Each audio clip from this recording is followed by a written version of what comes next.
representation of noise.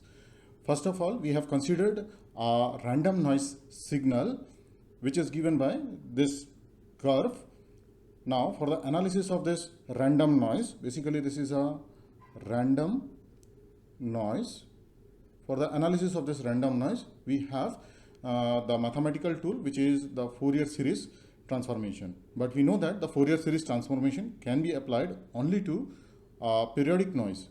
So in order to make this random noise to be a periodic, we have taken two instants. The first one is minus t by 2 and the second one is plus t by 2. The duration between these two instants is of capital T. Now we are repeating this capital T instants and performing our analysis like a periodic noise. So we get the equation, the signal to be this form.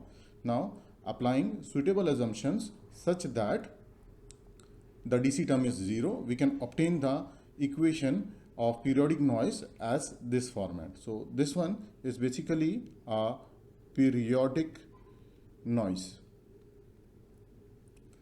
Now this equation is known as the quadrature Fourier series representation. We also have a polar Fourier series representation which is given by this equation, which can be obtained by substituting this numerical values. Along with this quadrature and polar series representation, we are also interested in the power spectral density. So we derive that power spectral density. In order to derive that power spectral density, first of all, we need the Parseval's theorem followed by the relationship between the power and power spectral density curve. So the discrete power spectral density is given by this equation. Now if we are interested in calculating the power spectral density of any nth component, it can be given by this equation.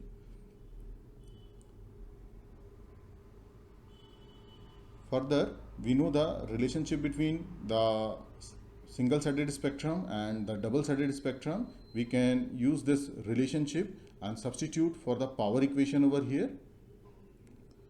Also, we know that the noise is never be a periodic signal. It is always a random signal. So in order to overcome our assumption that the noise is a periodic signal over here, what we do,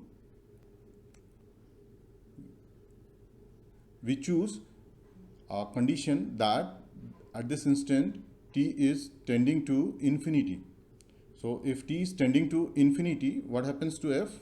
Del f will tends to 0. So substituting this condition in these two equations, we will get our resultant equation. So substituting the limits, del f tends to 0 in this equation, and also in the polar form, limit tend to 0, we will get the required equation.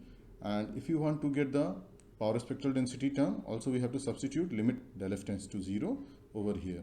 Now this three equation, this one as marked as equation 3, this one marked as equation 4, and this one marked as equation number 5, gives us the frequency domain representation of noise.